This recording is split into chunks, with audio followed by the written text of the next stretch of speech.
Hey, first off, Dr. Collard, I'd like to thank you for taking the time out of the day to speak to me. I'm very happy to be here, thank you. All right, so first off, what made you get involved with women's rights?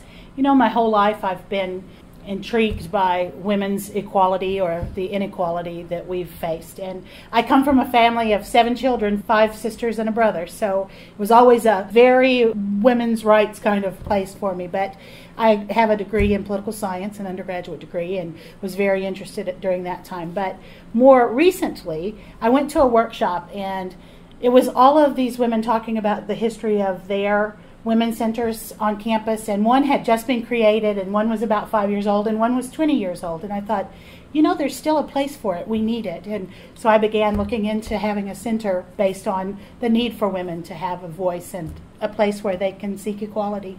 Yeah, and so just for people that don't really know what a women's center, just kind of talk about what the definition of a women's center is. Well, our women's center is geared primarily at educational initiatives. So we're going to develop programs and have speaker series and have opportunities for women to gather, and other students. Any student can come to gather and talk about these issues, book clubs, and we currently have the new Women's Student Association that we will also use as a tool for people getting to know more about women's issues. In the beginning of the process of developing the Women's Center, just kind of talk about the general process, like from when you first got the idea and how you got it approved. And well, Dr. Ogg and Dr. Rakes sent me to a conference, and that's when I began thinking about it. And they asked me how the conference went, and I said, I want to get with you in 1 month, but I need time to think about it. It was a great conference. So I didn't tell them anything. And I sat down and began writing a strategic plan for a women's center and spoke to some people on campus and talked to others. There was a wonderful director from Vanderbilt. She and her assistant director spent a lot of time talking to me about things they do. They have had a center there for years.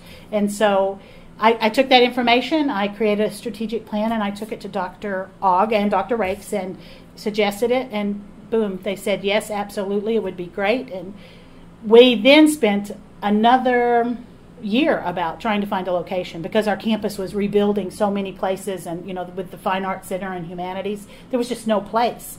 And one day I thought, why not Grove Apartments? And so I pitched it to Dr. Ogg, and he said, well, we haven't done that before, but that doesn't mean we can't, and here we are now. So the administration has been so supportive.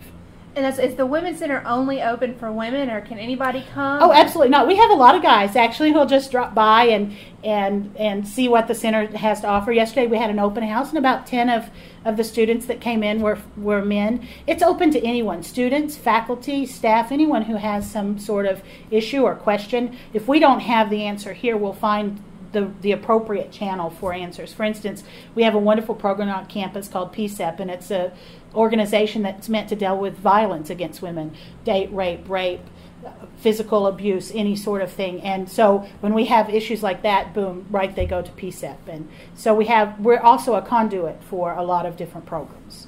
Are there any other programs that people can come to talk to you about? We're going to have recently, just starting a Tuesday speaker series, Women's Center speaker series, and that'll be all on various women's issues, from stress and depression to nutrition to women in politics, a lot of different topics. And so those programs students can come see. But when students have like a concern or an issue, they can come over here, and if it's something that we deal with, we'll address it. But if not, we'll send them. For instance, if someone came and needed counseling, we would suggest that for them to the counseling center. Or if, like, a lot of times they come here just to study or to ask questions about a conference, like a paper they're writing. We're trying right now to going to have a book drive to get some women's books in the center so that students can check them out. We have students, actually, we have just a few books right now, about 50, but we have students, a couple of them, who have checked them out and checked them back in. And we want to be a place where students can come and study together, work together in the center, just